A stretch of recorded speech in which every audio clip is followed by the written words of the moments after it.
High आज चाहिँ हामीहरू के खाँदैछौँ भन्दाखेरि नेवारी खाजा सेट के छ भनिदिनुहोस्।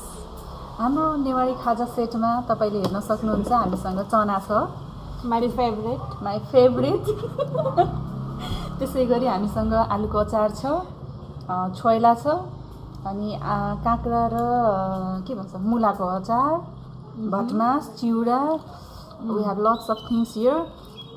सिमिलरली हामीसँग यहाँ अन्डा र बारा पनि छ। त्यसै गरी तपाईँ हेर्न सक्नुहुन्छ यस्तो मिठो मिठो यो तामाको soup. Wow, so tasty. Weather अनुसारको खाना छ। अनि ठाउँ चाहिँ यो कहाँ हो भन्दा बुङ्गमतीमा हामीहरू कामको सिलसिलामा आइपुग्यौँ। लोकल ठाउँमा लोकल टेस्ट लोकल खाजा खाँदैछौँ।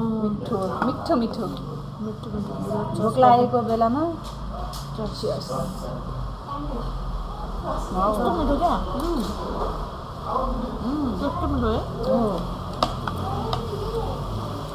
फेरि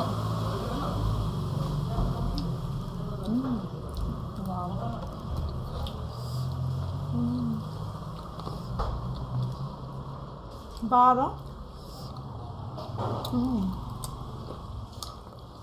म पहिला नेवारी खानाको त्यति बिग फ्यान थिइनँ किनभने म चिउरा मन पर्दैन थियो। ओके। तर मैले चिउरा खाँदिनँ नि त्यति अब पनि खानुहुन्छ चिउरा मन पर्दैन त्यति।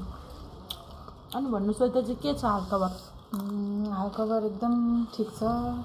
आजको मौसम रमाइलो छ, चिसो चिसो छ, पानी परेको छैन। परिरहेको थियो तर अहिले रोकेको छ पानी। त्यही भएर बाटो चाहिँ अलि अगाडि चाहिँ गाह्रो छ अरे, यहाँसम्म चाहिँ ठिक छ मौसम चाहिँ। आजको हाम्रो डेस्टिनेसन चाहिँ डुक्छाप है।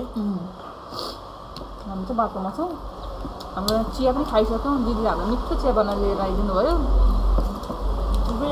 नेवा खै के अरे नेवा के थियो नाम त्यस्तै छ। आमा पनि मलाई ठिकै लाग्छ, मिठो छ। तर यहाँको मिठो रहेछ। खानेकुराहरू सबै मिठो छ। तपाईँहरूले यता आउनुभयो भने यहाँ आउन सक्नुहुन्छ, मिठो छ। बुङ्गमती बस स्टपबाट अलिकति अगाडि आउनुभयो भने त्यहाँ एउटा सानो पोखरी जस्तो छ, ट्याक्क जस्ट अपोजिट साइडमा छ यो चाहिँ यस लोकेसन।